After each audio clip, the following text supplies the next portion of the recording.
Sejam bem-vindos, meus queridos alunos, a mais uma aula aqui de filosofia para a gente resolver algumas questões dentro dos nossos assuntos que são basilares para os nossos vestibulares.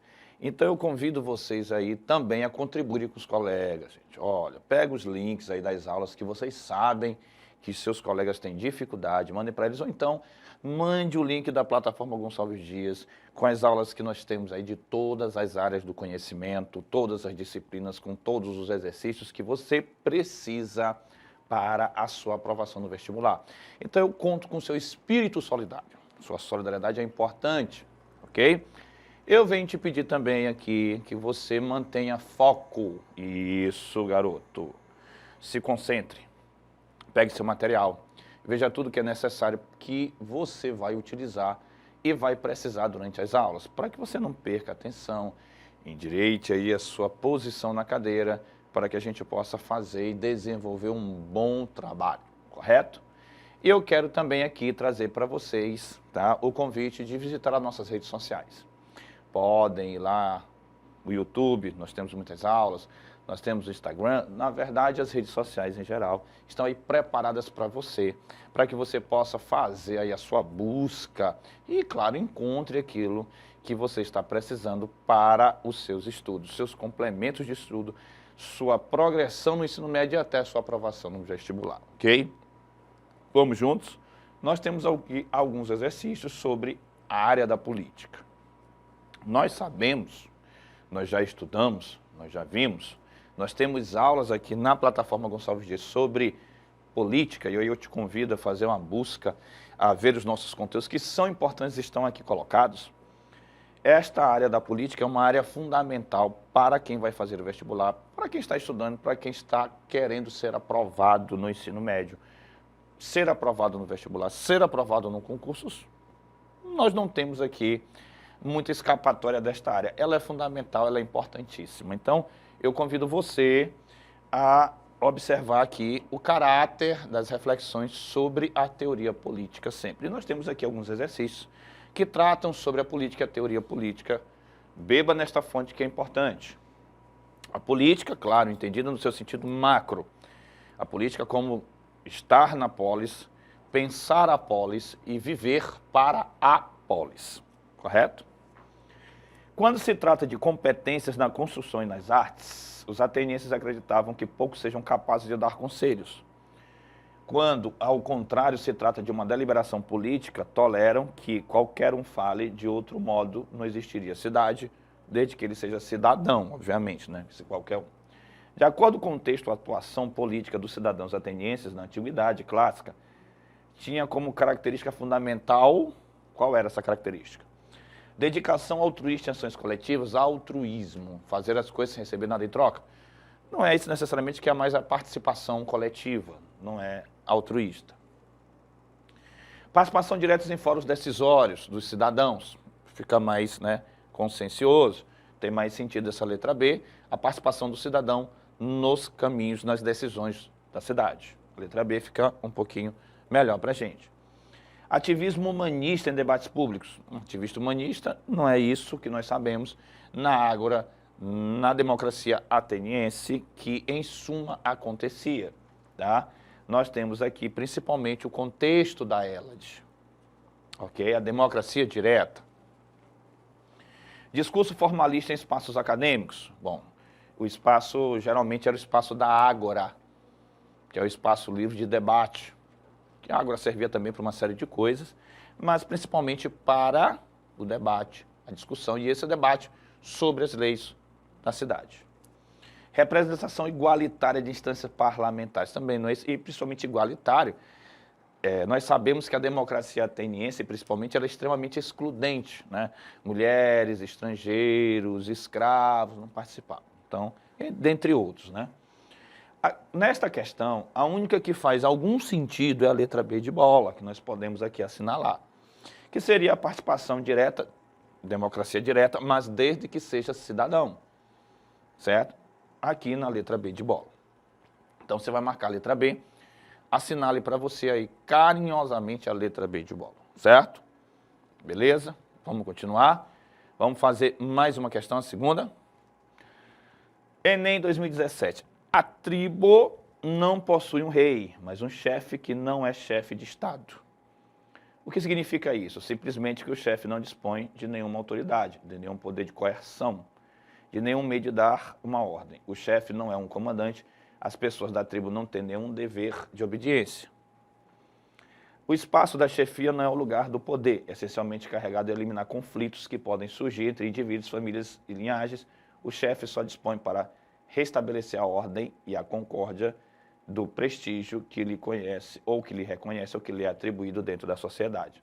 Mas, evidentemente, prestígio não significa poder, e os meios que o chefe detém para realizar sua tarefa de pacificador limita-se ao uso exclusivo da palavra, do discurso, da fala. O modelo político das sociedades discutidas no texto contrasta com o Estado liberal burguês porque se baseia em... Vamos ver as alternativas.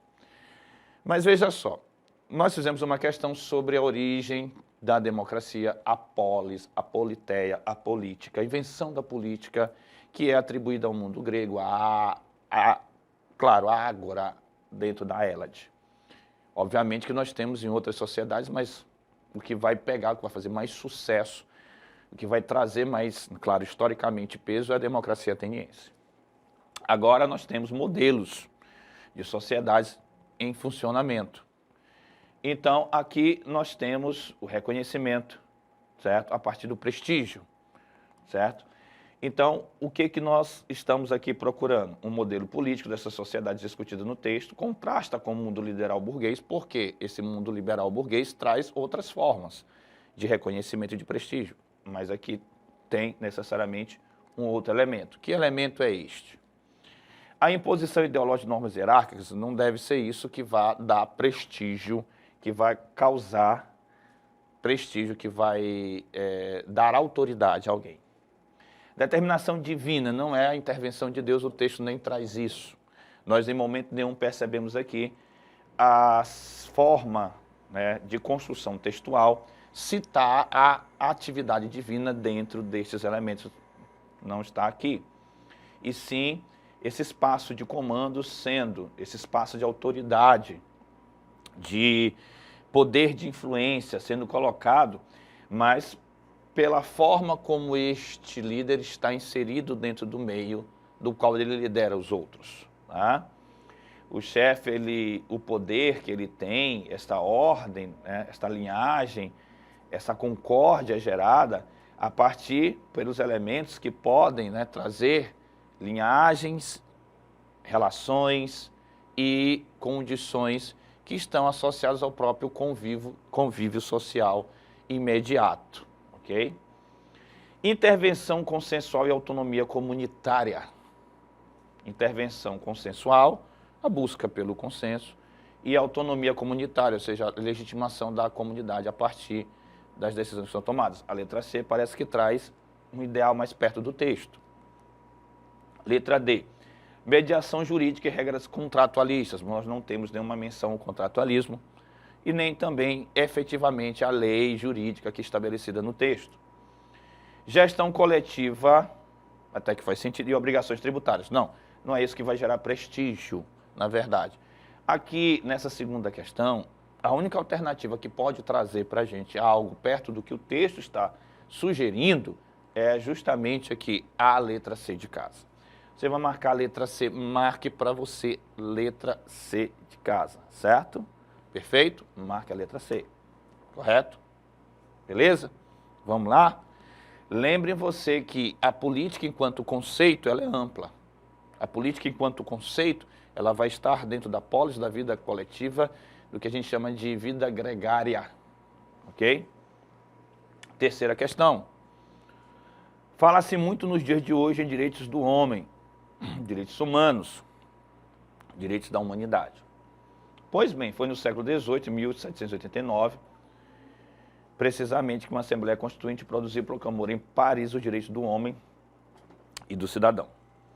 Essa declaração impôs como necessária para o grupo de revolucionários, por ter sido preparada por mudanças no plano de ideias e das mentalidades, que está dentro desse movimento histórico que é o iluminismo. Correlacionando temporalidade histórica, o texto apresenta uma concepção de pensamento que tem como uma de suas bases Quais seriam as bases aí deste elemento de pensamento? Modernização da educação escolar.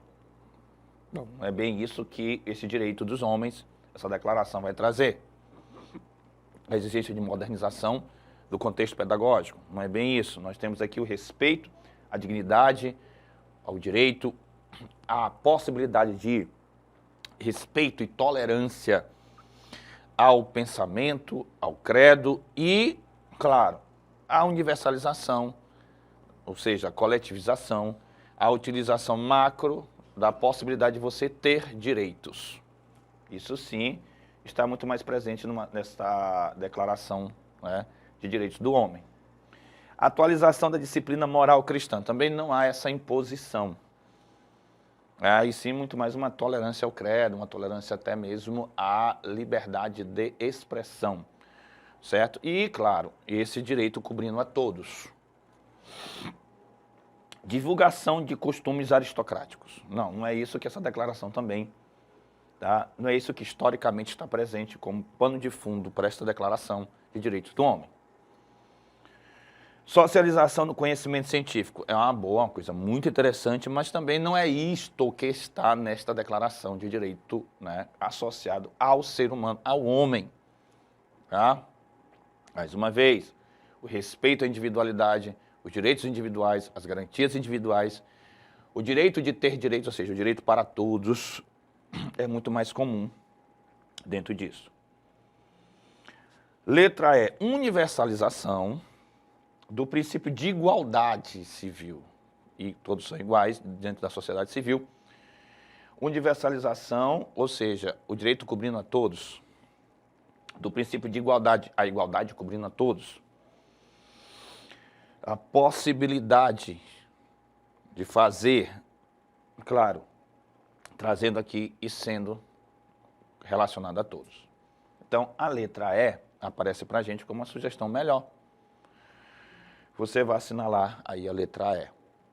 A letra E traz, né, elementos que estão temporalmente, historicamente, dentro de um conceito, dentro de uma arquitetura, de uma atmosfera de hábitos e costumes, que vão, claro, contribuir e contrastar em alguns momentos a essa declaração do direito do homem. Ok? Assinale para você a letra E, marque a letra E para você aí, certo? Beleza? Vamos mais uma questão aqui. Isso.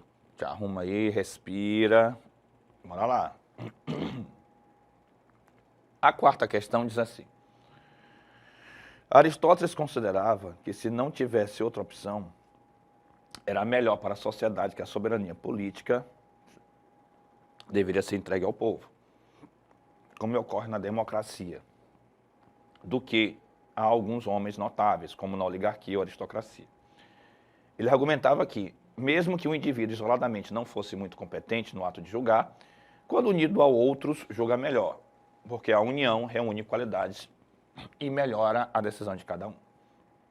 A vantagem da democracia, segundo esse ponto de vista aqui, seria, claro, dentro de Aristóteles, a de letra A, combinar as qualidades de muitos e neutralizar defeitos. Se a gente apresentar o que o texto está falando, parece que a letra A já nos dá uma grande resposta. Potencializar qualidades, neutralizar, minimizar defeitos a partir do contato com vários. A letra A parece que está no bom rumo. Letra B. Garantir que os defeitos do povo sejam corrigidos pela elite. Bom, não é isso aqui que o texto, né, está dizendo que essa junção vai criar. Essa junção de pessoas, essa reunião, vai favorecer que as decisões sejam tomadas de forma melhor. E não garantir que os defeitos sejam corrigidos por uma elite. Proporcionar a maioria vantagem de corrupção. Não é isso, longe do que o texto está dizendo, né? Permitir que os grandes homens falem em nome de todos. Também não. E sim o contato entre todos possam melhorar, potencializar, aumentar qualidades e diminuir defeitos. Promover o anonimato das opiniões e decisões. Também não é isso que o texto está trazendo. Olha, é válido lembrar a vocês que tanto Sócrates como Platão e Aristóteles têm uma certa bronca com a democracia. Alguns menos, outros mais. Mas Aristóteles assim, olha, a democracia dentro dos piores é o melhor. Então, se eu for colocar a democracia, eu tenho essa vantagem. O contato de um com muitos vai fazer com que as minhas qualidades possam se sobressair mais e juntos eliminemos uma maior quantidade de defeitos. Olha, mesmo que um indivíduo isoladamente não fosse muito competente no ato de julgar, quando unido a outros, mesmo que ele não seja muito competente no ato de julgar, quando ele está unido a outros, ele julga melhor, porque a união reúne as qualidades de cada um, correto? Então veja só, partindo deste princípio, eu só tenho uma alternativa aqui a assinalar, que é a letra A. A letra A é que vai trazer esta reflexão de uma forma bem mais resumida, mas respeitando aquilo que o texto, aquilo que a ideia do autor, aquilo que Aristóteles asseverou para nós, descritivamente. Então, marque para você aí, letra A, correto? Perfeito? Vamos para a quinta questão. Considera-se que a tolerância corresponde à tendência em admitir nos outros maneiras de pensar, de agir e de sentir diferentes ou mesmo diametralmente opostas às nossas. E neste sentido, a tolerância nas relações sociais é uma virtude, uma qualidade, algo bom. Assim, emitir juízo de valor negativo sobre culturas diferentes das nossas seria uma manifestação de intolerância. Todavia, ser tolerante com o assassinato de albinos vem a justificar uma atitude de intolerância daqueles tanzanianos que assassinam albinos. De acordo com o texto acima, é possível afirmar que, olha só, a tolerância, o fato de você ter uma espécie de condição de absorver discursos diferenciados é importante para o convívio social, tá? E a partir desta importância para o convívio social, nós precisamos entender que a atitude mais correta é de nós evitarmos a intolerância. Então, constrói-se aquele estereótipo de ser intolerante com a intolerância. Ok? De acordo com o texto, é possível afirmar que tolerância e intolerância se equivalem? Não, o texto não está dizendo isso. Que elas são iguais, se complementam, não. A necessidade econômica, ou necessidades econômicas geram intolerância? Também o texto não está dizendo isso. O texto está dizendo que a gente precisa ser tolerante e não apoiar a intolerância. O egoísmo é um exemplo de intolerância? Isso aí não faz parte do que o texto está trazendo para a gente. O texto está fazendo uma discussão sobre ser tolerante e a necessidade de sermos, claro, tolerantes. Então, se existe uma intolerância, tem que ser contra a própria intolerância. Devemos ser intolerantes com atitudes de intolerância? Olha a letra D, interessante. Encontramos uma letra boa. Devemos agir de forma com que não possamos permitir atitudes de intolerância. Então, ser intolerante com a intolerância faz parte. Letra E, podemos ser tolerantes com atitudes de intolerância? Não, aí já é o contrário que está na letra D. Então, a ideia aqui é que se construa uma rede de respeito, de, claro, absorção de culturas diferenciadas. Essas culturas diferenciadas, elas precisam ser enxergadas a partir do ponto de vista de quem a faz, de quem as elabora ou de quem a constitui. Assim é importante tomarmos o ponto de partida do outro. Assim fica bem mais tranquilo de se levar ao respeito.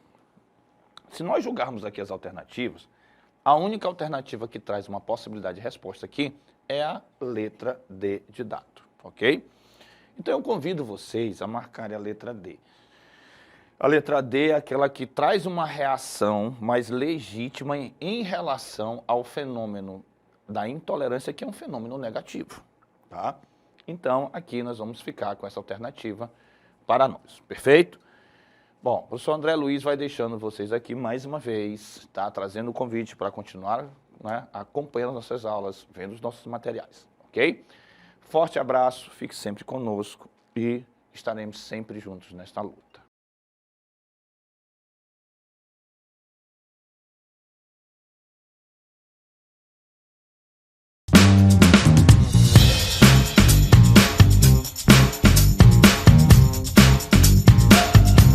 E aí, meus queridos alunos, mais uma vez com vocês aqui, professor André Luiz, trazendo alguns conteúdos na área de filosofia para a gente poder pensar aqui e refletir um pouco mais, tá? Então, eu quero te convidar aqui a acompanhar os nossos exercícios e também recomendar para os seus colegas, tá? Os nossos conteúdos, as nossas aulas, as nossas resoluções, para ajudar vocês. Vocês sabem que a filosofia, ela permeia por várias áreas, história, geografia, língua portuguesa, na verdade, todas as áreas, tá? Até as ciências da natureza também a gente aproveita, perfeito? Então, eu conto com a recomendação de vocês, com a ajuda de vocês, que vocês possam também trazer para nós tudo aquilo que for objetivamente necessário, tá bom? Eu quero também pedir que vocês se concentrem, vocês vejam, vocês observem direitinho todo o andamento do processo e possam também ter foco, porque senão a gente vai se perdendo, vai criando a famosa dispersão, tá certo? Veja só, nós temos alguns exercícios aqui na área sobre política, tá? Que nós temos Estado, tipos de Estado. A área da política é a terceira área considerada mais preponderante da filosofia, tá? Nós temos a epistemologia, a ética, a política vem logo depois, tá certo? Quando a gente fala em política, nós estamos falando nessa forma de administração coletiva, no sentido macro. Não é só essa política partidária, também tem essa convivência, essa possibilidade de você se ater, né, se você está ligado aí a todos esses atores sociais que fazem parte da nossa condição e da nossa proposição básica aí social e também da convivência, das leis, de todas as regras que estão moralmente aí permeando todo o nosso convívio social, tá bom? Então, veja só, nós temos aqui o grande Maquiavel. Dá para perceber logo que o texto vai trazê-lo como referência. E Maquiavel é um autor, certo, da famosa nova política, da política moderna, do realismo político. Então, peço que você se concentre e que você possa, na verdade, beber nesta fonte, tá, da qual nós temos aqui Maquiavel trazendo para a gente uma série de reflexões. Bom, o príncipe, portanto, não deve se incomodar com a reputação de cruel. Se seu propósito é manter o povo unido e leal, de fato, com os poucos exemplos duros, poderá ser mais clemente que os outros que, por muita piedade, permite os distúrbios que levam ao assassinato e ao roubo, certo? Maquiavel, tarará, tarará, tarará, o príncipe, reflexão sobre a monarquia e a função do governante. A manutenção da ordem social, segundo esse autor, baseava-se em quê? Aí nós temos aqui, a manutenção da ordem social baseava-se necessariamente em quê, segundo o nosso autor Maquiavel, tá? Quando a gente trata de um autor como Maquiavel, a gente precisa ter a noção de centralização do poder, tá? Essa centralização do poder, ele vai até, às vezes, criar uma interpretação meio ali absolutista, tirânica, violenta. Bom, necessariamente não é tudo isso, mas acaba gerando isso aí também, tá? Mas eu te convido a ler a obra O Príncipe, assistir algumas aulas. Nós temos aulas aqui na nossa plataforma que trata sobre esse assunto, tá? Então, para desfazer essa má impressão, tá certo?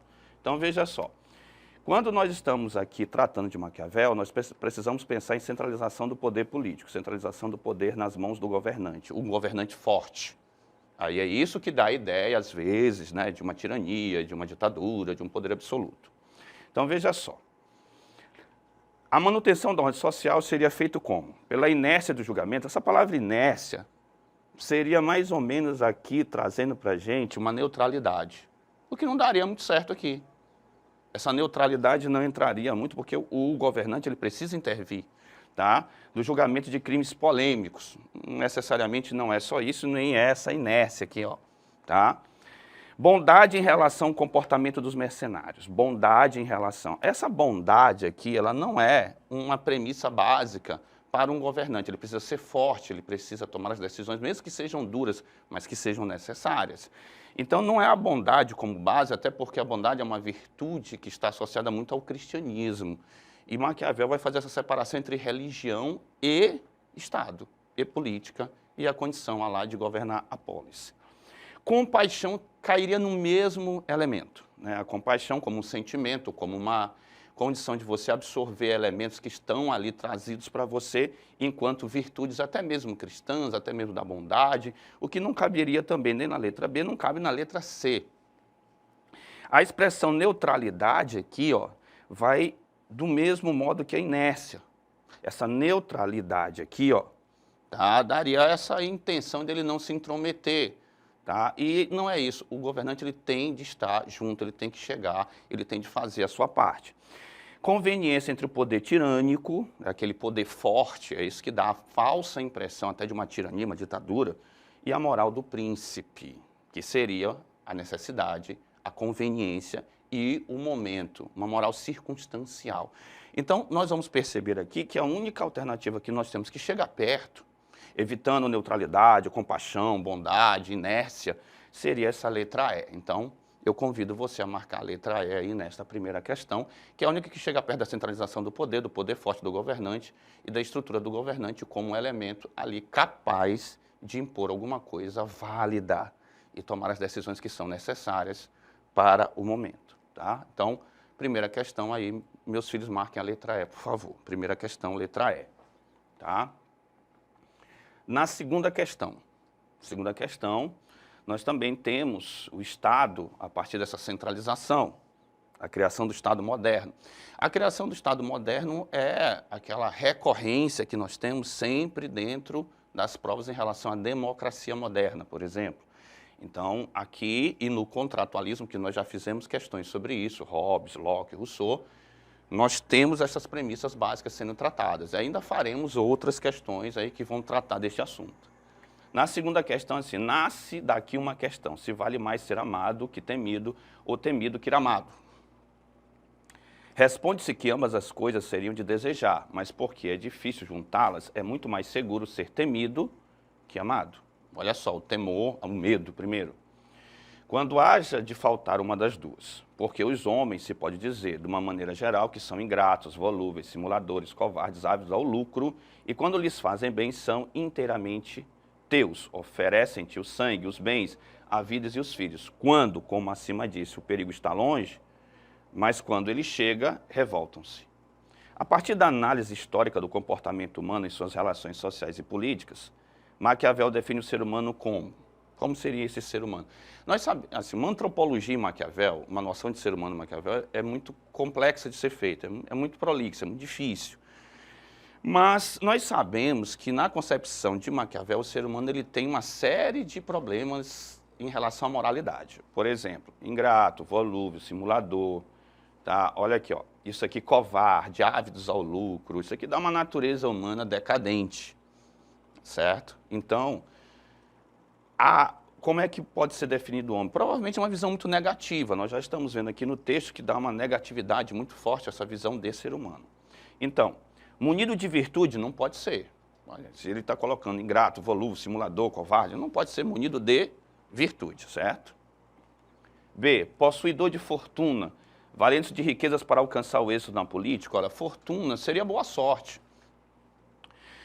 A fortuna, ela, na verdade, ela não nasce conosco, ela é um objetivo a ser alcançado. Então, não seria essa a natureza humana para alcançar isso, tá? Guiado por interesses, de modo que suas ações são imprevisíveis e inconstantes. Bom, guiado por interesses próprios. Você vai ver aqui no texto, tá? Ó, eles são guiados apenas por aquilo que querem. Quando o perigo está longe, tá? Eles tomam outras decisões. Nós acabamos até podendo nos revoltar contra o próprio poder.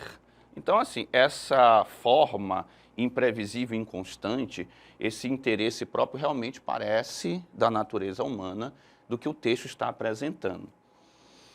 Naturalmente racional, vivendo um estado pré-social, aqui é como se fosse lá o contratualismo. Maquiavel não é um contratualista, não existe um estágio pré-social e depois um estágio social. Então, não há aqui a letra D como a gente assinalar. Letra E, sociável por natureza, mantendo as relações pacíficas com seus pares. Isso aqui também dá uma ideia de contratualismo, aristotelismo, mas, veja só, muito mais até para o aristotelismo, onde o ser humano é um ser naturalmente político, certo? dentro do contratualismo, caberia aqui um pouco da interpretação ali, de que você tem um Estado bom, como Rousseau colocaria, certo? Mas bem distante também aí dessa noção até rousseauiana em alguns momentos. Então, dessas alternativas aqui, a mais sincera, a mais harmoniosa, a que chega mais perto do que Maquiavel assevera aqui no texto, seria essa letra C de casa. Então, marque para você letra C, beleza? Marcou? Marque para você letra C, tá certo? Perfeito. Essa terceira questão ela é uma questão mais clara, mais clássica, tá? Um modelo mais ali objetivo, certeiro. Aí eu te convido a raciocinar comigo aqui, ó. Em si mesmo, o homem não é bom nem mal, mas de fato tende a ser mal, certo? Aqui, consequentemente, o político não deve confiar no aspecto positivo do ser humano, do homem, mas sim constatar o seu aspecto negativo e agir em consequência disso.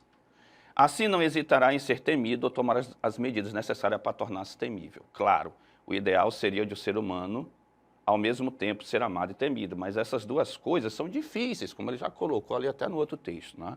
Então é melhor que ele seja temido, tá? Considerando-se a filosofia renascentista e o pensamento descrito anteriormente, aí é renascentismo, tá? Lá dentro do período do Renascimento, vai um pouquinho para a história. Nós temos aqui que pegaram um autor renascentista, tá? Nós temos aqui, ó, Nicolau Maquiavel, Erasmo de Roterdã, Miguel de Cervantes, Michel Montaigne. Aristóteles não é no Renascimento. Então eu já tiro Aristóteles aqui da letra E, porque é da Idade Antiga, tá? Nicolau Maquiavel, política, faz sentido. Nós estamos falando do ser humano com governo e Estado, com uma natureza má. Ah, professor, mas tem o Hobbes que fala, mas Hobbes está lá no contratualismo, no estado de natureza, certo? Aqui ele não está também, Thomas Hobbes já nos ajuda muito, então nós vamos separar Maquiavel, que Maquiavel também vai nessa senda da maldade natural humana. Erasmo de Roterdã, ele está numa outra, contenda mais até literária e religiosa, da tradução até mesmo da Bíblia. Miguel de Cervantes, nós temos aqui ó, na obra renascentista, mas no outro contexto, e Michel Montaigne também, dentro de um outro contexto. Então, aqui nós não temos também uma outra opção a não ser marcar a letra A, que é o nosso Maquiavel como opção, tá? Então, marque para você aí letra A, perfeito? Marcar a letra A, Nicolau Maquiavel, a letra A que vai cair muito bem para a gente, é renascentista, está falando do estado de uma natureza humana deplorável, até como já vimos na outra questão da mesma forma, beleza? Então, marque para você letra A, correto? Quarta questão. Não ignora a opinião antiga e muito difundida de que o que acontece no mundo é decidido por Deus e pelo acaso, tá? Nem divinamente e nem pela sorte. Essa opinião é muito aceita em nossos dias, devido às grandes transformações ocorridas e que ocorrem diariamente, as quais escapam à conjectura humana. Não obstante, para não ignorar inteiramente o nosso livre-arbítrio, creio que se pode aceitar que a sorte decida metade de nossos atos, mas o livre-arbítrio nos permite o controlar sobre outra metade, certo? Em O Príncipe, Maquiavel refletiu sobre o exercício do poder em seu tempo.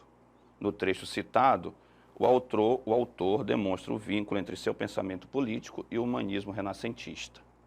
Ó, o Príncipe de Maquiavel refletiu sobre o exercício do poder em seu tempo. Perfeito?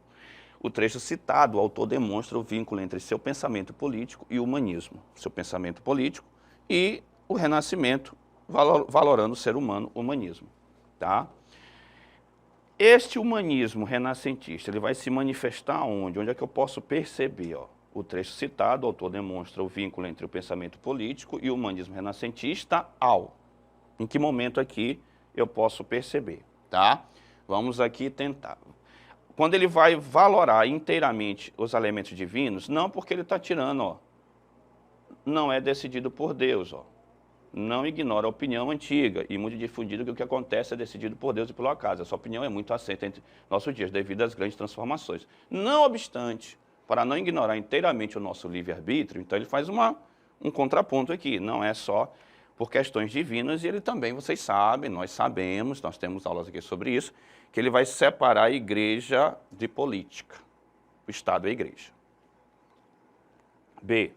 Rejeitar a intervenção do acaso nos processos políticos? Não, ele não rejeita necessariamente, é justamente o livre-arbítrio aqui que está agindo, e o acaso ele também vai acontecer. Ele está dizendo aqui, ó, nem por Deus, nem pelo acaso, mas para não tirar o nosso livre-arbítrio, ok? Ele também coloca as nossas capacidades de decidir, ok? Mas não é pelo elemento divino e nem somente pelo acaso, ou pelo divino e pelo acaso somente. Nós temos o nosso livre-arbítrio.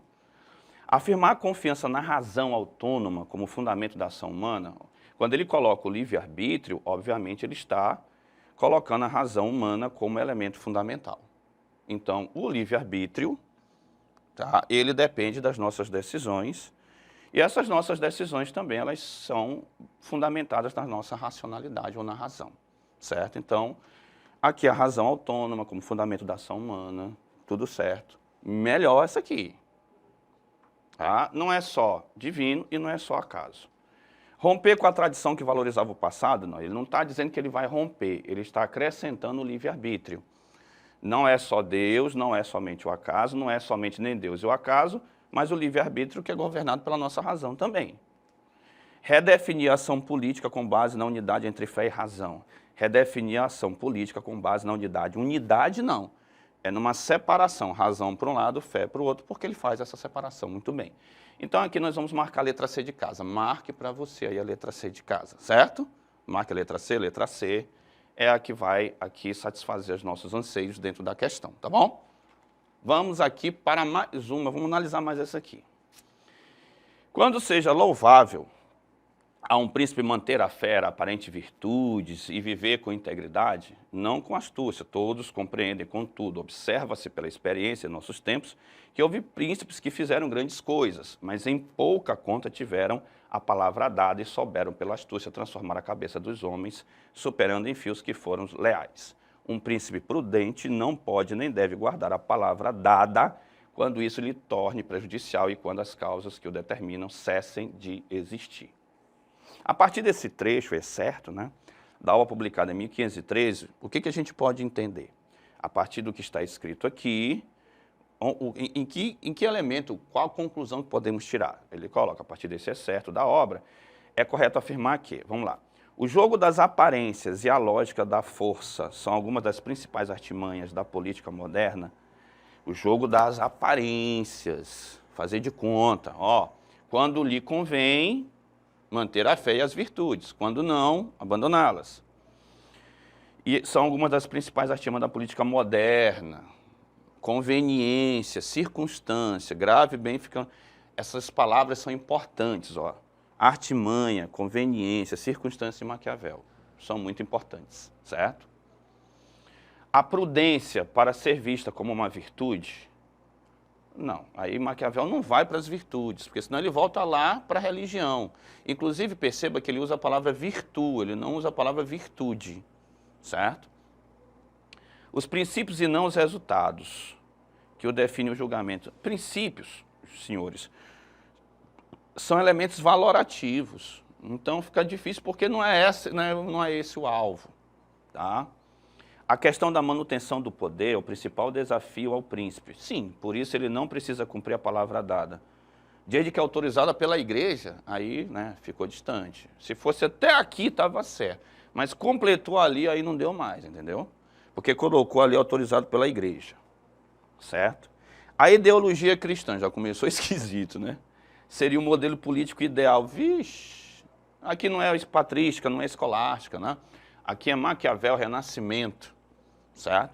Então, veja só, a astúcia do governante, do príncipe, a sua impetuosidade, a sua conveniência é importante nesse processo, nesse período, tá? Grave bem esses princípios do Maquiavel, a conveniência, certo? Aí, astúcia, correto? Olha só, o momento define, o momento, certo? Então, é circunstancial. São dicas importantes para você interpretar o pensamento maquiaveliano. Não é maquiavélico, maquiavélico é uma coisa pejorativa, assim, muito negativa. Maquiaveliano é mais contundente, é mais positivo, é mais de acordo com Maquiavel. Então, eu convido vocês aqui a marcar a letra A, viu? Porque a letra A é a única que está dizendo para a gente, que traz para a gente alguma coisa que faça sentido. Então, marque para você aí a letra A, tá bom? Marque para você a letra A, tá certo? Então, letra A, convido vocês a participarem mais das nossas aulas, mandarem lá os recados e também acompanharem mais os nossos conteúdos, tá? Fica um forte abraço aqui para o professor André, deixando vocês aí com a palavra de motivação sempre para nos acompanhar.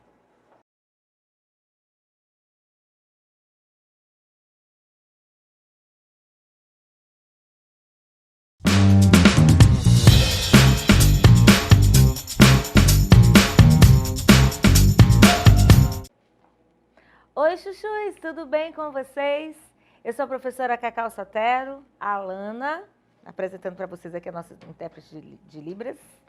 E mais uma aula do programa Paz, o EMA e Enem. Aqui você estuda conosco questões acerca dos vestibulares, né, dos respectivos vestibulares. Você rever questões, rever aulas, rever uma série de coisas. Até você mesmo que não vai fazer vestibular, mas de repente está se preparando para um concurso público, seu lugar é aqui na TV Educação e na plataforma Gonçalves Dias, a melhor plataforma de educação do país. Bom, gente, hoje nós vamos falar de um assunto bem interessante. Você já disse uma coisa, já ouviu assim, ou já disse ou já ouviu uma coisa, mas na verdade o sentido é totalmente diferente? Pois é, nós vamos falar de ambiguidade semântica. O que é a ambiguidade? É o duplo sentido identificado em palavras, expressões, construções e frases. A gente vê isso muito em música. A música tem aquele tom malicioso, né? A pessoa canta, você escuta, você até acha engraçado, porque na verdade a intencionalidade é provocar a malícia, é divertir, né? Quando um texto tem mais de um sentido possível, há um exemplo de ambiguidade. Você pode, eu tenho certeza que você já lembrou aí de coisas, de músicas, né? Entenda o significado da ambiguidade, seus tipos, exemplos, como evitar, porque isso pode dar um problema. A hora de escrever um texto usando a intertextualidade, que a gente já falou sobre isso, a gente já teve uma aula de intertextualidade. Então, a intertextualidade e a ambiguidade podem caminhar juntas dependendo do contexto, tá bom?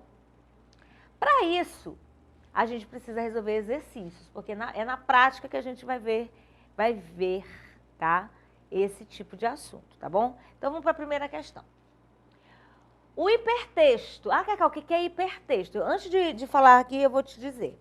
Quando você faz uma pesquisa, uma busca no Google, normalmente você vê um texto numa página chamada Wikipedia. Já viram? Tem gente que chama Wikipédia. Pois é. Você abre essa página e às vezes tem lá as informações que você quer. Só que essas informações têm muitas palavras escritas em azul e sublinhadas. Esse texto que você encontra é um hipertexto, porque ele é uma escritura eletrônica não sequencial. Por exemplo, você vai estudar um assunto de filosofia, por exemplo. Eu vou lembrar aqui dos assuntos de filosofia. As aulas do professor André. Contratualismo. Já estudaram contrato social? Pois é. Aí você vai estudar os contratualistas. Aí você tem o Thomas Hobbes. Olha eu aqui toda de intelectual, gente. Tem o Thomas Hobbes, tem o John Locke, né? E tem o Jean-Jacques Rousseau. Quando você vai ler ali alguma coisa do John Locke, você vai ver que ele é o pai do liberalismo. Aí quando você estuda o John Locke, você vê as ideias, aí vem liberalismo, aí tá lá na internet, liberalismo sublinhado e escrito em azul.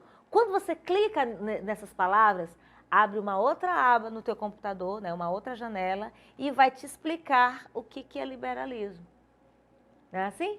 Quando você se depara com um texto desse, cheio de palavrinhas azuis e sublinhadas, você tem um hipertexto. Por isso que ele é uma escritura eletrônica não sequencial e não linear. Porque durante a tua leitura, tu vai saindo desse texto para outros textos.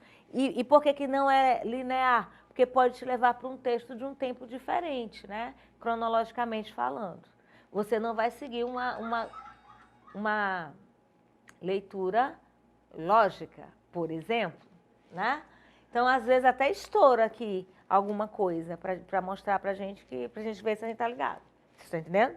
Então, é isso. Então, o hipertexto refere-se à escritura eletrônica não sequencial e não linear, tá? Não segue uma linha. Portanto, que se bifurca. Gente, o que é bifurcar? Olha eu falando aqui de novo de sinônimo. Bifurcação, a gente vai ter dois caminhos, né? Permite ao leitor o acesso a um número praticamente ilimitado de outros textos a partir de escolhas locais e sucessivas em tempo real. Isso aí você já entendeu.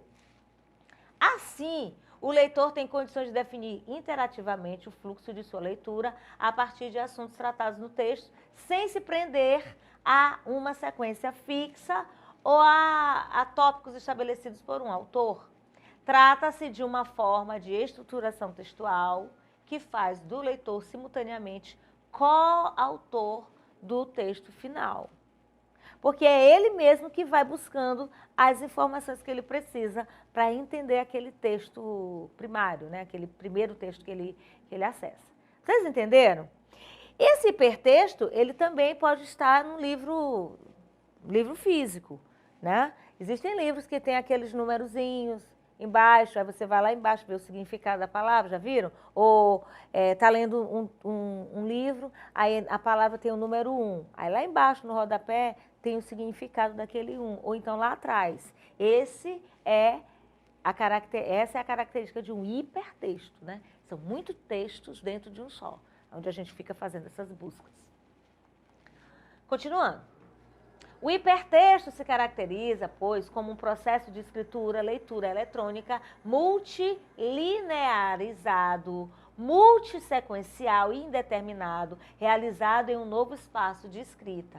Assim, ao permitir vários níveis de tratamento de um tema, o hipertexto oferece a possibilidade de múltiplos graus de profundidade simultaneamente, já que não tem sequência definida, mas liga textos não necessariamente correlacionados. Gente, eu fiz toda a explicação de hipertexto para vocês e o texto que eu trouxe é uma coisa mais técnica, mas eu já expliquei, então você já entendeu, né? Aquele texto que você abre lá na internet, numa página do Google, bota o significado de uma palavra, ou de um autor, ou de um assunto de filosofia, ou de história, sei lá, aí vai aparecer um texto cheio de palavras azuis sublinhadas. Clicou, abre outra janela para outro texto.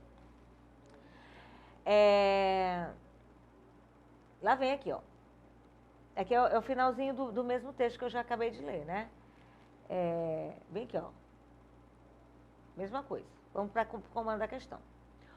O computador mudou a nossa maneira de ler e escrever, isso é fato. Principalmente agora na pandemia, né? Onde a gente ficou muito preso a esses recursos midiáticos.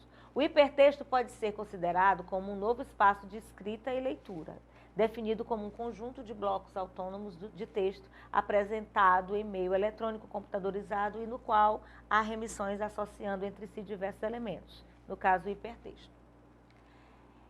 O hipertexto é uma estratégia que, ao possibilitar caminhos totalmente abertos, desfavorece o leitor ao confundir os conceitos cristalizados tradicionalmente. Lembre do que eu expliquei. Letra B. É uma forma artificial de produção da escrita que, ao desviar o foco da leitura, pode ter como consequência o menosprezo pela escrita tradicional. Letra C. O hipertexto exige do leitor um maior grau de conhecimentos prévios, por isso deve ser evitado pelos estudantes nas suas pesquisas escolares. Letra D. O hipertexto facilita a pesquisa, pois proporciona uma informação específica, segura e verdadeira em qualquer site de busca ou blog oferecidos na internet. Letra E. O hipertexto possibilita ao leitor escolher seu próprio percurso de leitura sem seguir sequência predeterminada, constituindo-se em atividade mais coletiva e colaborativa. A resposta certa é a letra E. Por isso que o próprio leitor acaba sendo o autor do seu texto, porque ele escolhe o percurso da leitura. A primeira palavra, de repente, ele não queira saber o significado, porque ele acha que é alguma coisa. Mas quando ele vai fazendo a sequência do texto, há uma necessidade de voltar para aquela palavra que ele passou por cima, ele volta. Então, é ele que vai determinar qual é a sequência que ele vai seguir na hora da leitura, tá bom? Então, letra E é a resposta correta. O hipertexto permite ao leitor selecionar informações, dinamizar sua leitura em múltiplas direções. Um link, por exemplo, pode nos levar a ter acesso a informações variadas de acordo com o nosso interesse. Então, dessa forma, a atividade hipertextual mostra-se democrática, coletiva e colaborativa. Mais uma questão. No ano passado, o governo promoveu uma campanha a fim de reduzir os índices de violência. Noticiando o fato, um jornal publicou a seguinte manchete.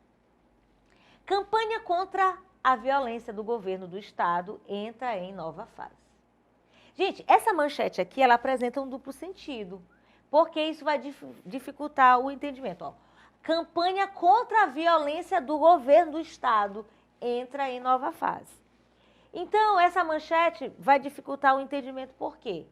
Considerando o objetivo da notícia, esse problema poderia ter sido evitado com a seguinte redação. A gente vai redigir o texto e você vai marcar qual a redação é a mais adequada para o entendimento. Letra A. Campanha contra o governo do estado e a violência entra em nova fase. A violência do governo do estado entra em nova fase de campanha. Campanha contra o governo do estado entra em nova fase de violência. A violência da campanha do governo do estado entra em nova fase. Ou campanha do governo do estado contra a violência entra em nova fase.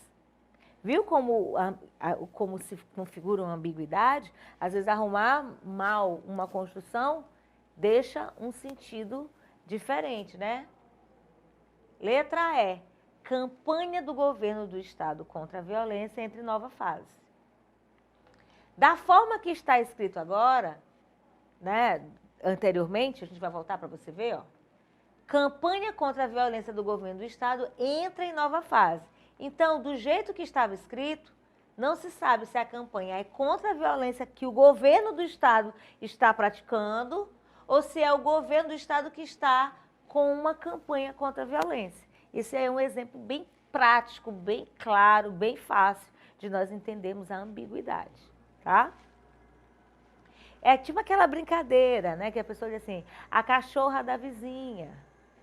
Você está chamando a vizinha de cachorra ou você está se referindo à cadela, o animal que a vizinha possui? Às vezes as pessoas fazem isso de propósito. Ambiguidade, às vezes para fazer uma brincadeira, para tirar uma gracinha, enfim. Mais uma questão aqui, ó. Na busca constante pela sua evolução, o ser humano vem alternando a sua maneira de pensar, de sentir e de criar. Nas últimas décadas do século XVIII e no início do século XIX, os artistas criaram obras em que predominam o equilíbrio e a simetria de formas e cores. Sendo assim, imprimindo um estilo caracterizado pela imagem da responsabilidade, da sobriedade, do concreto e do civismo. Esses artistas misturaram o passado ao presente, retratando os personagens da nobreza e da burguesia, além de cenas míticas e histórias cheias de vigor. Atualmente, os artistas se apropriam de desenhos, charges, grafismos e até de ilustrações de livros para compor obras em que se misturam personagens de diferentes épocas, como na seguinte imagem. Aqui a gente tem letra A. Romero Brito, Gisele e Tom. Talvez você não consiga entender o que a questão está pedindo. Então, eu vou fazer uma outra leitura, tá? Ó, na busca pela constante evolução, o ser humano vem alternando a sua maneira de pensar, de sentir e de criar.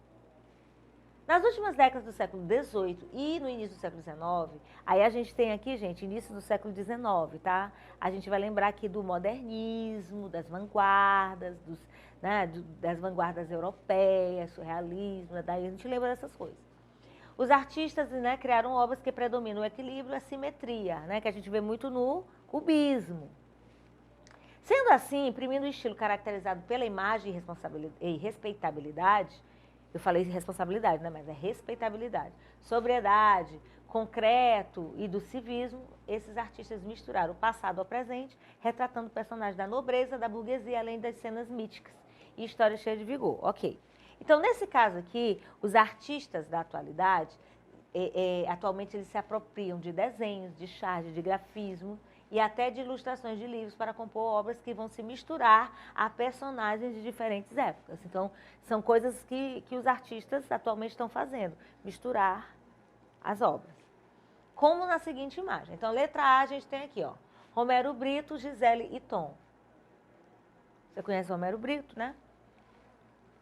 Letra B, Andy Warhol, Michael Jackson. Letra C, Fanny Phillips, Mona Bean. Você conhece aqui, esse aqui é o Mr. Bean, imitando a Mona Lisa, um clássico do Leonardo da Vinci. Então, a gente deu para entender o que a questão falou sobre os artistas, essa mistura e qual o efeito que eles querem causar, tá bom? Então, isso aqui, gente, a gente trabalha com a semântica, a parte da gramática trabalha com significado, tá bom? Letra D, Andy Warhol, Marilyn Monroe.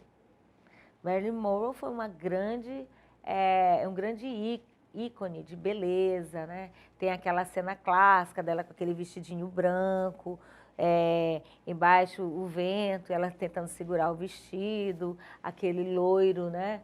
Bem curtinho, aquele batonzinho vermelho e uma pintinha no rosto, né? Bem aqui acima do lábio superior.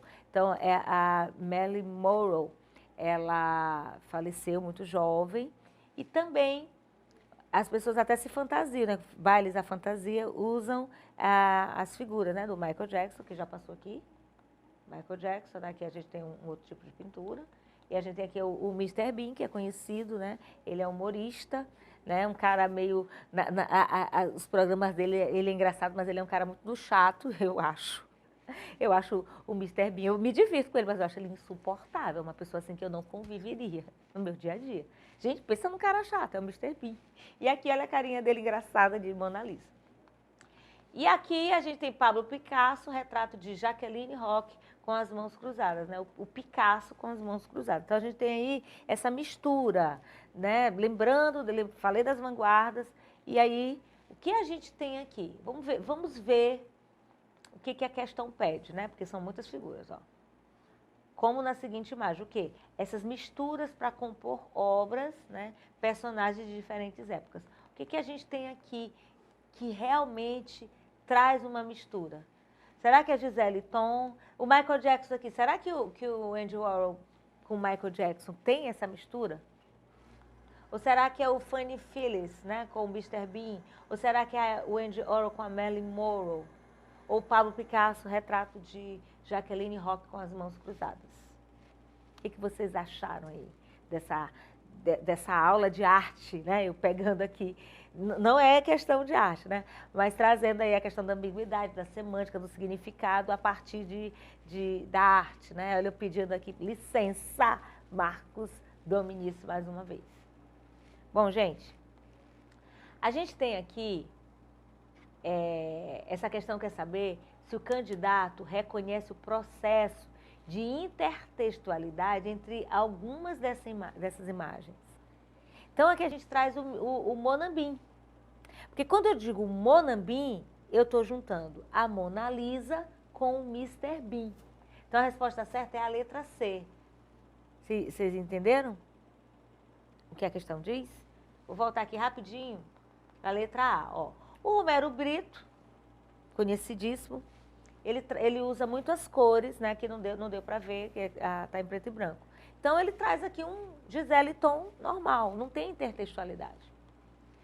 O Andy Warhol traz o Michael Jackson, mas o Michael Jackson como ele era mesmo. Não tem aqui ninguém fantasiado de Michael Jackson, ninguém trazendo a figura do Michael Jackson. O Mr. Bean, olha aqui, ele deve estar com o ursinho. Ele está vestido de Mona Lisa, né? E o nome é Mona Bean. Aqui eu tenho a Marilyn Monroe, que é ela mesma. Normal.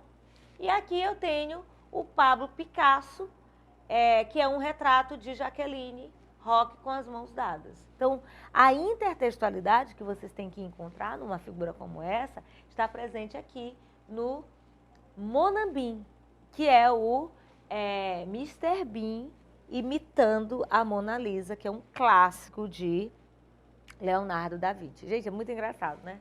Cara desse cara. Qual é a pergunta? Qual a imagem se apropria da outra realizando diálogos entre textos? Quem é que se aproxima de quê? Quem é que se apropria de quê? No caso, é o Mr. Bean se apropriando da Mona Lisa, tá certo?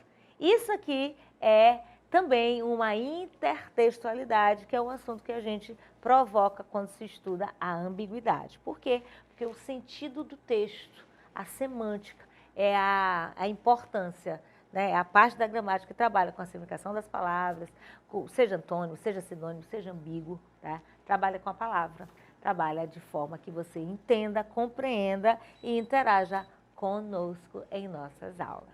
Então, compliquei?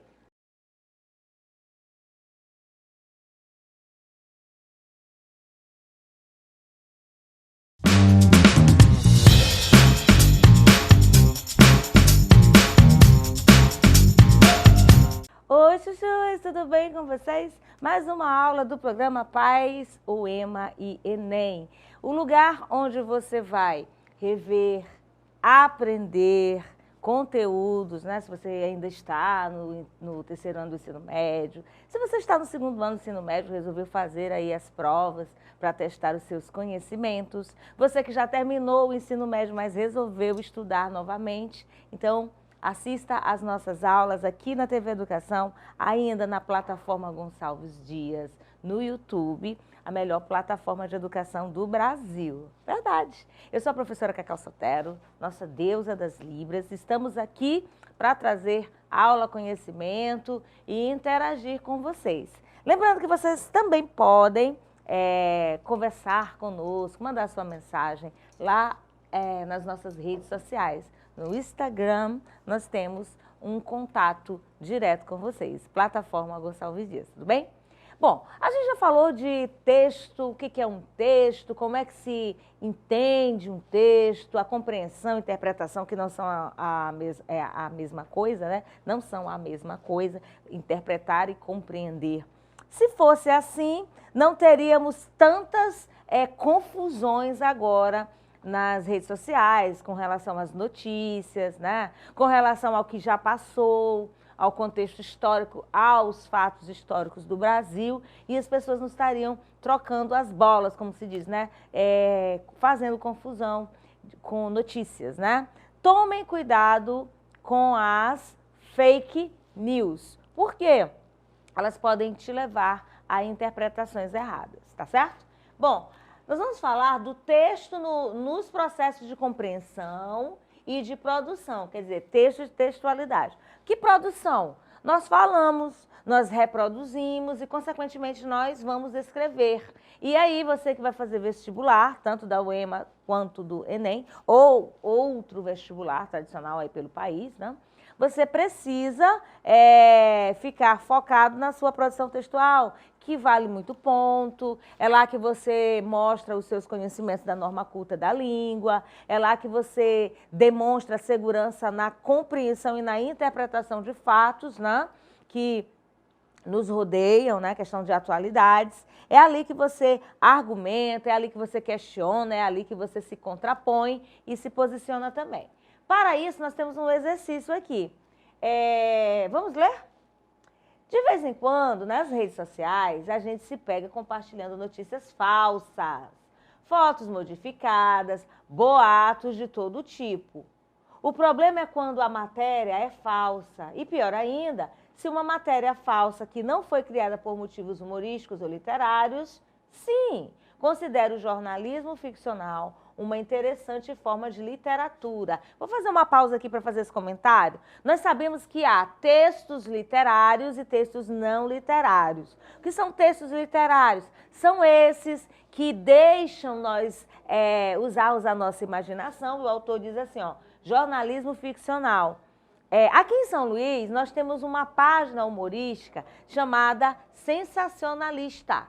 Ela pega notícias e faz brincadeiras e compartilha na rede social com o intuito de trazer humor, fazer as pessoas refletirem acerca das notícias. Então, eu consideraria ali um eu consideraria não. É um jornalismo ficcional, porque pega notícias e transforma em humor.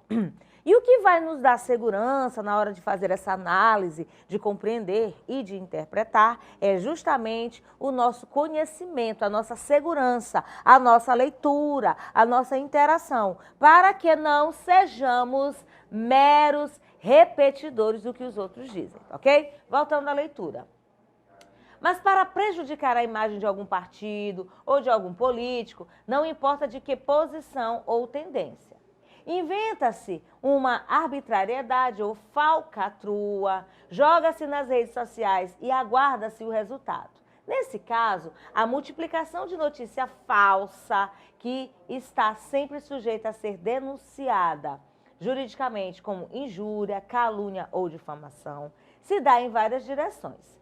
Antes de curtir, comentar ou compartilhar, procuro checar as fontes, ir aos links originais. Eu particularmente faço muito isso. E eu chamo a atenção de vocês, chuchus. Antes de compartilhar uma notícia, verifique se a fonte é verídica. Verifique se é verdadeira aquela informação.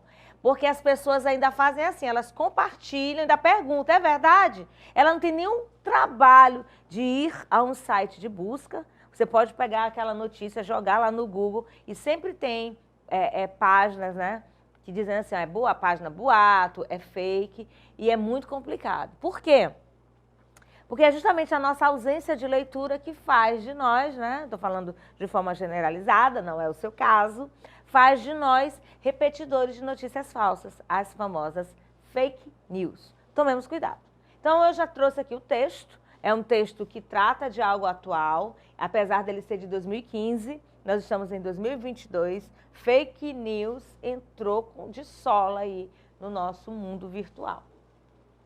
O texto expõe uma preocupação de uma leitora de notícias online, de que o compartilhamento de conteúdos falsos pode ter como consequência a, letra A, displicência natural das pessoas que navegam pela internet, letra B, desconstrução das relações entre jornalismo e literatura. Letra C, impossibilidade de identificação da origem dos textos. Letra D, disseminação de ações criminosas na internet. Ou letra E, obtenção de maior popularidade nas redes. Bom, é um texto claro, é um texto objetivo, é um texto de fácil entendimento, tá bom? A resposta é... Eu não gabaritei, né? Então, você que tem que dizer. Qual é a resposta? No caso, a consequência é a displicência, tá bom? Natural das pessoas que navegam pela internet. Por quê? Porque elas acabam compartilhando essas notícias sem fazer uma análise, né, prévia daquilo que está sendo lido. Então, essa é a preocupação, tá bom? Segunda questão. O problema ecológico. Também são problemas atuais, né? Textos atualíssimos. Se uma nave extraterrestre invadisse o espaço aéreo da Terra, com certeza seus tripulantes diriam que neste planeta não habita uma civilização inteligente. Tamanho é o grau de destruição dos recursos naturais. Essas são palavras de um renomado cientista americano. Apesar dos avanços obtidos, a humanidade ainda não descobriu os valores fundamentais da existência. O que chamamos orgulhosamente de civilização nada mais é do que uma agressão às coisas naturais. A grosso modo, a tal civilização significa a devastação das florestas, a poluição dos rios, o envenenamento das terras e a deterioração da qualidade do ar. Quase não sai a palavra. Bom, aqui eu já trouxe já gabaritado. Olha a confusão que eu fiz, né? Mas tudo bem. O que chamamos de progresso não passa de uma degradação deliberada e sistemática que o homem vem promovendo há muito tempo. Uma autêntica guerra contra a natureza. Texto de Afrânio Primo, jornal Madiva adaptado. Segundo o texto, o cientista americano está preocupado com a vida neste planeta. Claro, claramente, né? Isso aqui tem uma questão de compreensão. E por que eu falo de textualidade? Porque problemas ecológicos são problemas do dia a dia. Hoje em dia, né? Nós estamos preocupados, né? O Brasil fica chamando atenção, né? Os ecológicos, as pessoas preocupadas com o meio ambiente, com a questão das explorações lá nos terrenos indígenas, a questão da floresta amazônica, né? O desmatamento, questões da natureza, que são importantes, que o mundo inteiro se preocupa e às vezes parece que nós brasileiros estamos assim meio que dormindo em berço esplêndido, né? Como diz a letra lá do hino nacional, deitado eternamente em berço esplêndido. Então parece que a gente, além de estar deitado, a gente está dormindo, né? E para o autor, o que tem a humanidade, ainda baseada nesse texto? Demonstra ser muito inteligente, ouve as palavras do cientista, age contra a sua própria existência, preserva os recursos naturais ou valoriza a existência sadia? Fácil demais. Outra coisa importante, gente, ouve as palavras dos cientistas, ou do cientista, enfim. A ciência foi muito atacada ultimamente, tem sido muito atacada. Os cientistas são responsáveis pelas descobertas, pelo nosso bem-estar no mundo. Então, a gente tem que tomar cuidado, tem que ouvir mesmo. Então, esse texto chama a nossa atenção, porque do jeito que as coisas estão, nós, seres humanos, estamos agindo contra a nossa própria existência. Já temos problemas com calor, né, na questão da camada de ozônio, já temos problemas com a questão da poluição das águas, né, água potável, já temos problemas com a questão da poluição pelo dióxido de carbono, que é despejado aí pelos nossos carros, enfim. Já temos uma série de problemas e ainda estamos, como eu já disse, deitados e dormindo no nosso berço esplêndido. Muita gente não se preocupa com essas questões. Eu acho maravilhoso essas bandeiras de luta em prol da natureza, em prol da vida. Da maneira como o assunto é tratado no texto 3, é correto afirmar que o meio ambiente está degradado por quê? Gente, olha só, eu repito. Eu trouxe a primeira questão falando de fake, né? De notícias falsas, né? Lembrando que a palavra fake é uma palavra estrangeira, significa falso, e a gente vai dizer, são muitas fakes. Não, são muitas fake. A palavra não é nossa, eu não posso pluralizá-la. Meu Deus, a palavra quase não sai, engatou aqui. Parece um trava-línguas, né? Enfim, então muitas fake sendo compartilhadas. Interessante, gente séria, né? Grupos de pessoas conservadoras, né? Se dizendo conservadoras, compartilhando notícias falsas. Isso é muito triste.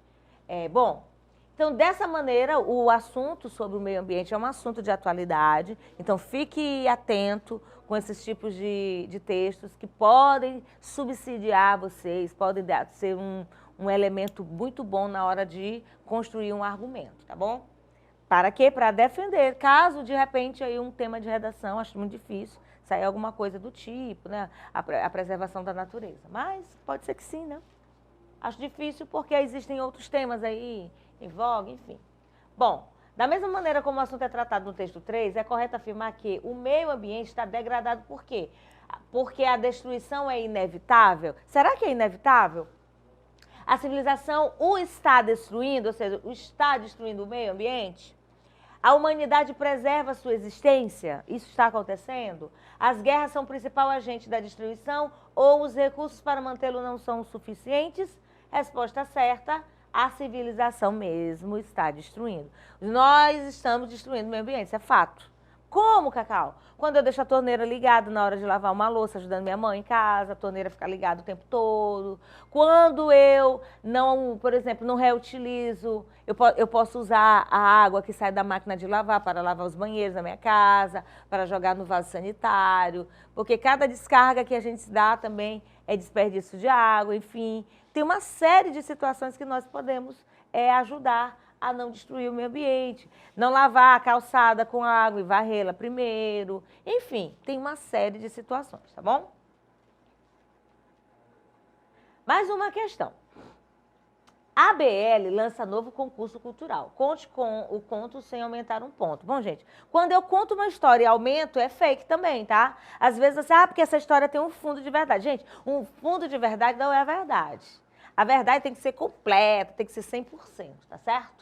Em razão da grande repercussão do concurso Microcontos do Twitter, da ABL, o Abletras, da Academia Brasileira de Letras, lançou no dia do seu aniversário, que é de 113 anos, um novo concurso cultural intitulado Conte o Conto sem aumentar um ponto, baseado na obra A Cartomante, de Machado de Assis. Conte o Conto sem aumentar um ponto tem como objetivo dar um final distinto ao original do conto, A Cartomante, de Machado de Assis, utilizando-se o mesmo número de caracteres, ou seja, ou inferior que Machado conclui seu trabalho, ou seja, 1.778 caracteres. Vale ressaltar que, para participar do concurso, o concorrente deverá ser seguidor do Twitter da ABL, o Abletras. Isso aqui já aconteceu. A Cartomante é uma obra do Machado de Assis muito interessante, por sinal. Então, para quem acha que... Tem gente que gosta muito de ler, mas tem gente assim, que não tem uma familiaridade, não foi criado assim, enfim. A Cartomante é uma obra do Machado de Assis, que é uma das pequenas. Dá para você fazer aí um ajustezinho na sua vida e ler. E aí você vai ter o quê? Com a leitura? Um vocabulário ampliado, maior compreensão de texto, assim, vai apurando, né? Você vai exercitando, interpretar com mais facilidade, vai ficar por dentro da nossa literatura. Machado de Assis é realista, né? Finalzinho do romantismo, mas ele é considerado realista, né? Ele é o que lança, né, o realismo no Brasil, um conhecimento de literatura, enfim, vai te enriquecer muito. O Twitter é reconhecido por promover o compartilhamento de textos. Nessa notícia, essa rede social foi utilizada como veículo suporte para um concurso literário por causa do limite predeterminado de extensão do texto, interesse pela participação dos jovens, atualidade do enredo proposto, fidelidade aos fatos cotidianos ou dinâmica da sequência narrativa. Gente, você sabe que lá no Twitter tem um número certinho de caracteres. Eu não posso ultrapassar. O Twitter é para compartilhamento rápido e objetivo, tá certo? Então, limite predeterminado de extensão de texto. Então, isso acaba sendo uma textualidade ou uma intertextualidade. Quando o concurso é lançado, onde o candidato tem que escrever um texto usando a mesma quantidade de caracteres do autor, que no caso é o Machado de Assis, e essa notícia vai lá para o Twitter, né? Twitter, falando em inglês, eu tenho uma semelhança com a página, tá bom? Então, ela é interessante por isso. Olha, tá, isso aí é uma questão de interpretação. Ela não está clara, né? Mas você acaba entendendo. Tá bem aqui, ó. O propósito do concurso é desenvolver um novo desfecho ao conto com um número de caracteres limitado, considerando o fato do Twitter ser uma rede social em que as postagens têm como característica essa limitação, esse veículo de comunicação que foi utilizado pelo concurso literário, tá bom? Temos mais uma questão para finalizar a nossa aulinha de hoje. Vamos lá, vamos fazer leitura. Chiquito tinha quase 30 quando conheceu Mariana, num baile de casamento na Forquilha, bem ali perto da Coab, tá? Onde moravam os parentes dele. Por lá foi ficando, remanchando. Fez mal à moça, como costumavam dizer, tiveram de casar às pressas. Morou uns tempos com o sogro, descombinaram. Foi só conta de colher o milho e vender. Mudou para a casa do velho Chico Lourenço, seu pai. Fumaça própria só viu subir um par de anos depois, quando o pai repartiu as terras. De tão parecidos, pai e filho nunca combinaram direito. Cada qual mais topetudo. Muitas vezes, Dona Aparecida ouvia o marido reclamar da natureza forte do filho. Ela escutava com paciência e respondia de um jeito bem, sempre igual. Quem herda não rouba. Vinha um brilho nos olhos, o velho se acalmava, tá? É um trecho aqui do Os Casos de Minas, tá, gente? Essa Forquilha que eu brinquei. Tem um bairro aqui em São Luís chamado Forquilha, mas não é o caso. Bom, ditados populares. Quem herda não rouba. Quem sai aos seus não degenera, não é assim? Cara de um, focinho do outro. E aqueles provérbios aqui que são trocados. Cuspido e escarrado, o pessoal diz aqui, mas não é isso. É esculpido e encarnado, que é o provérbio correto. Então, os ditos populares são frases de sabedoria criadas pelo povo, utilizados em várias situações da vida. Nesse texto, a personagem prega um ditado popular com a intenção de quê? Quando ela diz assim, quem herda não rouba. Criticar a natureza do filho, que é forte, justificar o gênio, né? Não é gênero, gênio difícil de Chiquito, legitimar o direito do filho à herança. Observa que essa resposta aqui, ela é uma pegadinha, porque fala de herda, né? Herda. Quem herda não rouba, ó. Quem herda não rouba, é um dito popular. Então, quando eu digo legitimar o direito à herança, eu estou ligando aí a questão de herdar. Mas toma cuidado, isso é uma pegadinha. Conter o ânimo violento do Chico Lourenço ou condenar a agressividade do marido contra o filho. Resposta certa, justificar o gênio difícil de Chiquito, que é nada mais, nada menos, uma herança que ele tem do pai, o Chico Lourenço, né? Chiquito, porque é filho do Chico, do Chicão. Hoje nós vimos como nós podemos interagir com o texto a partir do nosso conhecimento, relacioná-lo, né? Textualidade tem a ver com a intertextualidade, compreender, no caso do último texto aqui, provérbios, ditos populares, isso faz parte do nosso conhecimento de mundo. Eu falei, né, do esculpido e encarnado. Você sabia que dizer que é cuspido e escarrado é uma forma diferente do original? Pois é, Cacau é cultura. Assista as nossas aulas, fique por dentro e passe no vestibular. Compliquei?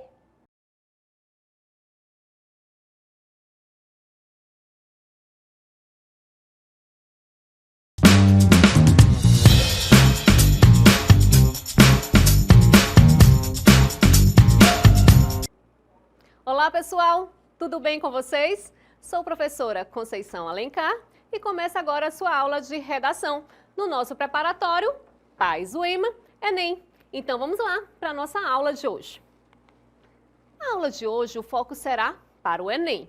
Vocês já sabem, vocês que acompanham as nossas aulas, já sabem que a gente faz essa diferença quando a aula está voltada para o Enem e quando o foco é para o Paz UEMA.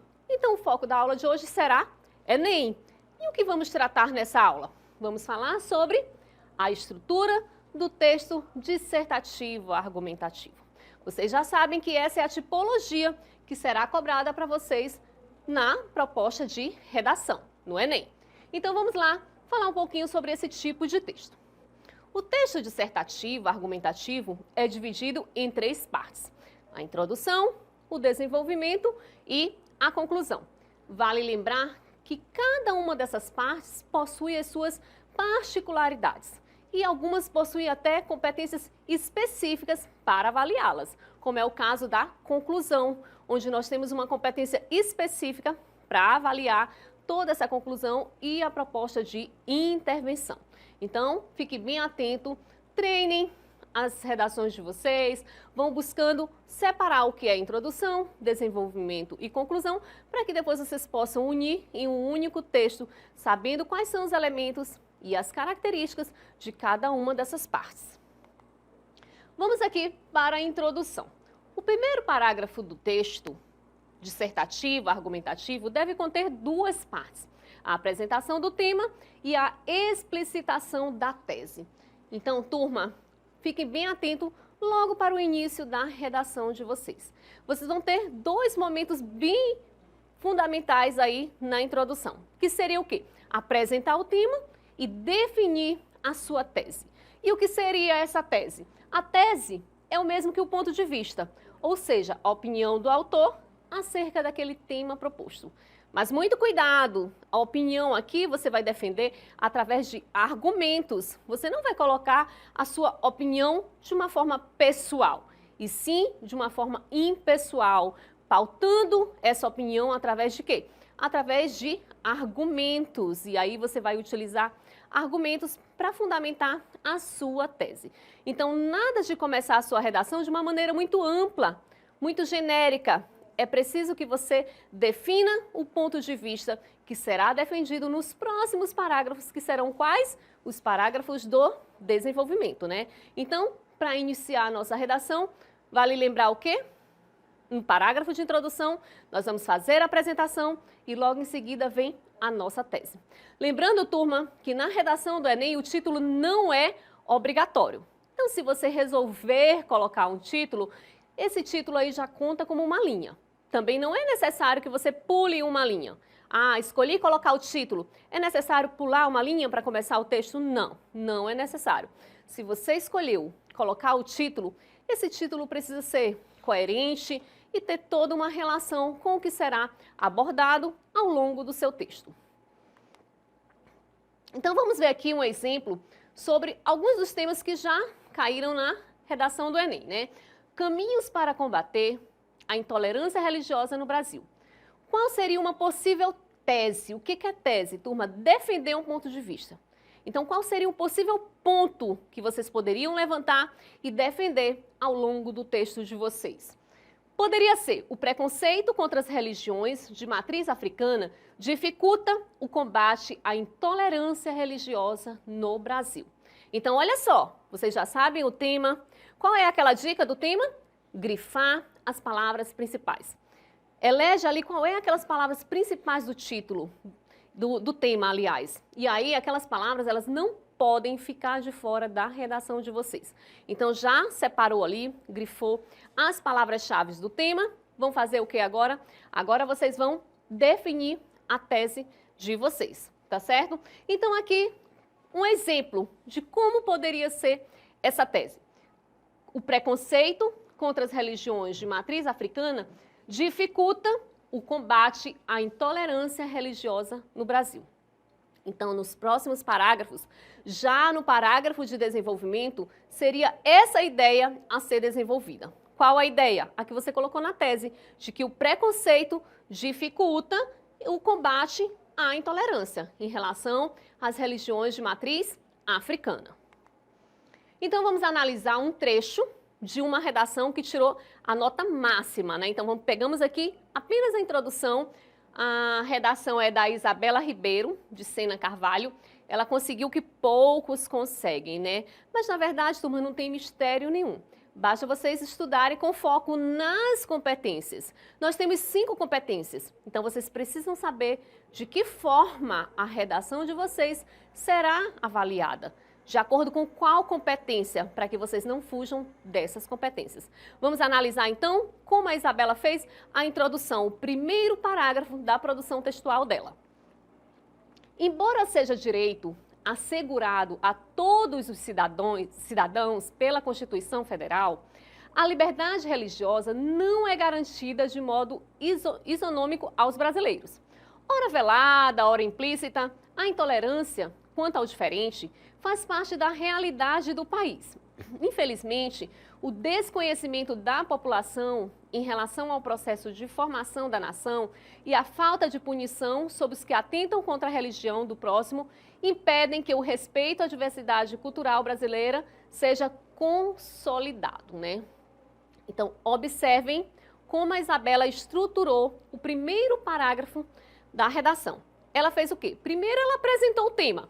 Ela disse o quê? Que embora todos os direitos sejam assegurados aos cidadãos, né, pela Constituição Federal, aí ela vai colocar logo em seguida a tese. Apresentou o tema, vamos tentar ver qual foi a tese que ela colocou? Tá bem ali a tese que ela colocou.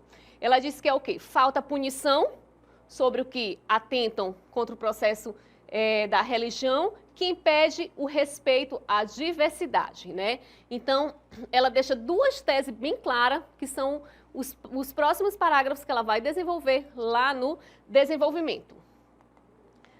Já na argumentação, os parágrafos de desenvolvimento do texto dissertativo argumentativo são reservados para a comprovação da tese apresentada na introdução. Um argumento é composto de 2 partes, a fundamentação e a análise do fundamento. Na fundamentação, o autor deve buscar provas do seu ponto de vista. São considerados fundamentos citações de autoridade, referências históricas, conceitos teóricos, notícias, artigos científicos, entrevistas e outros.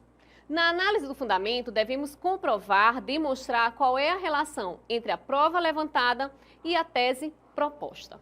Então, turma, já finalizamos a introdução. Vem agora qual o parágrafo? Do desenvolvimento, da argumentação. E aqui nesse parágrafo vocês vão fazer o quê? Ele é reservado para comprovação da tese. Você definiu ali a sua tese. Agora você vai comprovar. De que forma você pode comprovar? aqui é o momento de você utilizar todo o seu repertório sociocultural.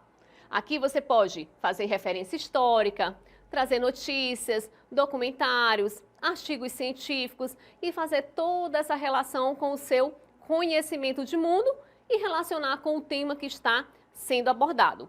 E aí ele dá uma dica aqui pra gente, né? Analisar o fundamento e depois fazer a relação desses fundamentos, desses argumentos com a tese que nós colocamos lá no início da redação. Vamos lá para mais um exemplo aqui de um texto que tirou nota 1000, continuando ainda com o texto da Isabela. Aqui no exemplo da argumentação. Nós vimos o parágrafo da introdução, agora vamos ver um pouquinho do parágrafo da argumentação, do desenvolvimento. Desde os tempos da colonização, diferentes culturas compartilham o mesmo território. Contudo, tal interação não ocorre de forma harmônica, uma vez que a persistência do pensamento eurocêntrico do século XVI, que considera os costumes de outros povos como inferiores, gera a intolerância religiosa dos dias atuais. O preconceito quanto às culturas minoritárias ainda é muito marcante no país, o que é responsável por quadros de violências e por conflitos sociais. Então, observem aí que agora a Isabela já vem fazendo o quê? Ela já vem trazendo a argumentação. Só que a argumentação dela é em cima de quê, turma? É em cima da tese que ela colocou lá no primeiro parágrafo. Observem que isso não pode ficar desconectado. Imaginem vocês, se eu coloco uma tese na introdução e no desenvolvimento eu vou para outro campo, para outra ideia, para outros objetivos, a minha redação vai ficar completamente desconectada. Então, a redação, turma, ela precisa ter uma continuidade. Os parágrafos, eles precisam estar conversando entre si. Eles precisam estar interligados. Então, eu vou partir da tese para o desenvolvimento e aqui sim é o momento onde vou defender esses argumentos que foram apresentados lá na tese. E agora um pouquinho da conclusão, né? Vocês já sabem que no Enem, a sua redação precisa apresentar uma proposta para resolver o problema exposto no tema, não é mesmo? Turma, essa é uma das principais diferenças entre a produção textual do exame Enem e o PAS da UEMA. Qual é essa diferença? Na UEMA, essa proposta de intervenção ela não é obrigatória. Mas isso não significa que você não possa propor uma solução. O que eles esperam? Eles esperam que você faça uma reflexão, que você leve o leitor a refletir sobre aquele tema, sobre aquele problema que está sendo discutido. No entanto, aqui no Enem, essa proposta de intervenção ela é obrigatória. Inclusive, existe uma competência apenas para avaliá-la. Então, você vai ser cobrado por isso. Não basta apenas concluir o seu texto, não basta apenas finalizar o seu texto. É necessário, é obrigatório que você cumpra também com a proposta de intervenção. E o que seria essa proposta de intervenção? Vamos ver? Nessa etapa do texto, o Enem exige que o candidato englobe 4 elementos obrigatórios: o agente, a ação, o meio e a finalidade. E pode ainda colocar mais um que seria o detalhamento, né? Então você vai dizer o agente, quem será o responsável para resolver aquela problemática que foi colocada no tema. Aquele tema que foi apresentado para você traz uma problemática. Quem é o agente responsável pelaquela demanda? Logo em seguida vem a ação. O que devemos fazer? Que proposta você pode sugerir para resolver aquela demanda, aquele problema que foi apresentado? O meio, qual o meio que será utilizado para a resolução do problema apresentado? A finalidade, para quê? Para que tentamos resolver esse problema? Com qual objetivo? Quais serão as garantias, quais serão os benefícios que a população e a sociedade poderá ganhar com isso, né? Então, e além disso também tem ainda o detalhamento. Turma, isso é apenas um pedacinho da conclusão. Ah, professora, muita informação ao mesmo tempo. Calma. Por isso vocês precisam treinar a redação de vocês. Se vocês não treinam, realmente vai ficar algo muito difícil. Mas se você começar a treinar, você vai ter vai passar a ser um processo totalmente natural. Então, quanto mais você treina, mais essa sua escrita acontece de forma natural. Então, mais do que a teoria, é necessário também a prática. Não adianta a turma ficar só na teoria, é necessário também a prática. Analise redações passadas, analise os temas que já foram colocados, analise os temas que estão em evidência no momento e assim vão tentando produzir a redação de vocês. Nada de ir com aquelas ideias de redação pronta, de frases prontas, de citações prontas, nada disso. Você precisa ter o domínio da estrutura e de como você vai desenvolver isso ao longo da sua redação. Então vamos ver aqui a conclusão da Isabela. A fim de garantir, portanto, a equidade na garantia de direitos à população, são necessárias transformações na sociedade brasileira.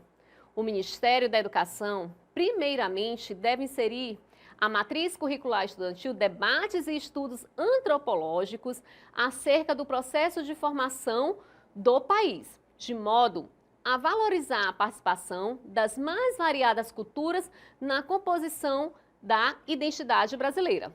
Ademais, cabe ao Ministério do Desenvolvimento Social a realização de palestras, sarais e exposições que exaltem a importância do respeito à diversidade religiosa do Brasil. Por fim, cabe às secretarias de segurança pública a criação de delegacias especializadas na investigação de crimes que envolvam a intolerância religiosa, de modo a intensificar o combate a tal preconceito. Afinal, somente com a cooperação entre Estado e sociedade será possível lutar contra a intolerância, um mal que ameaça o Brasil, né? Então aqui, turma, vocês podem perceber que tá ali, ó, tudo grifadinho, né? Em negrito, está em destaque. A Isabela cumpriu tudo o que a proposta de intervenção exige. O que ela cumpriu? Ela cumpriu os agentes, ela cumpriu a ação, ela cumpriu o meio, cumpriu a finalidade e ainda deu um detalhamento de como propor essa intervenção. Por isso, ela conseguiu nota máxima na conclusão. Nós temos uma competência para analisar apenas a proposta de redação. E aí eu trouxe uma dica bem legal para vocês. E aí essa dica vocês podem anotar no caderno, podem fazer o print da próxima tela, que é uma dica que vocês vão utilizar, com certeza vai ajudar vocês na redação, na proposta de intervenção, que é tão importante. E qual é essa dica? A dica é essa palavrinha aí, gomifes. Gomifes? Como assim? Gravem essa palavra, gomifes, gomifes. Vamos ver o que significa essa palavra? As letras do acrônimo, que são as siglas formadas pelas letras iniciais de outras palavras, significam o quê? Vocês viram que estava escrito assim, ó, gomifes. Eu sei que quando vocês eram menores, gostavam de fazer esses acrônimos, que são o quê? Para cada letrinha, uma palavra. Né? Às vezes só a letra inicial, às vezes mais de uma letra. Então aqui é apenas um macete para que vocês possam decorar, possam memorizar quais são os agentes responsáveis por cada demanda. Então, dentro da proposta de intervenção, quais são os agentes que podem ser os responsáveis por resolver determinado problema? Então, pode ser o governo, as ONGs, as mídias, as instituições, a família, a escola ou a sociedade. Por isso, a palavra gomifes. Então, você vai memorizar essa palavrinha, você vai gravar essa palavrinha e aí toda vez que você for tentar descobrir o agente, você vai saber qual deles você vai utilizar para aquele determinado problema. Por exemplo, o G, governo, O de ONGs, M, as mídias, o I, instituições, F, família, E, escola e S, sociedade. O agente é quem cuidaria da solução que você está apresentando na proposta de intervenção. Então, turma, é necessário um agente que resolva aquela demanda, aquela intervenção que você está propondo. Mas aí é que vocês têm que ter cuidado, porque vocês têm que atribuir essa resolução ao agente correto. Eu não posso atribuir uma certa demanda à escola se essa demanda não diz respeito à escola. É uma demanda que deve ser resolvida pelo Ministério da Educação, deve ser resolvida pela família, deve ser resolvida de outra forma. Então, muito cuidado, que os agentes serão aqueles responsáveis pela proposta que você colocou ali na sua intervenção. Então, é necessário saber quem é responsável por qual demanda, quem é responsável por tal órgão, por cada setor e por cada problema que nós temos na nossa sociedade.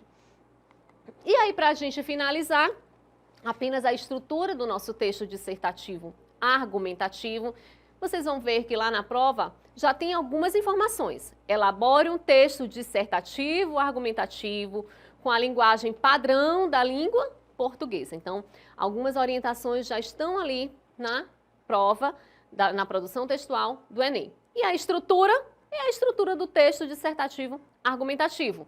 A introdução, o desenvolvimento e a conclusão. Então, só para a gente fazer um resumo bem rápido, na introdução nós vamos fazer o quê? Apresentar o tema e definir a tese. Apresentou o tema, definiu a tese, vem para o parágrafo do desenvolvimento, trazendo aí os argumentos, né? É necessário que vocês pontuem os objetivos, os argumentos. Não precisa sair enchendo o texto de vários argumentos. Vocês podem escolher aí 2 objetivos, 2 argumentos principais e trabalhar em cima deles, né? Por último, a conclusão, que obrigatoriamente tem que ter a proposta de intervenção. E é aqui que vocês não podem esquecer daqueles elementos: agente, ação, meio, finalidade e detalhamento. Cumprindo todas essas etapas, turma, tenho certeza que vocês terão um bom resultado na produção textual de vocês. Então é isso, turma. Espero que aproveitem bastante e aguardo vocês na próxima aula. Um abraço e até lá!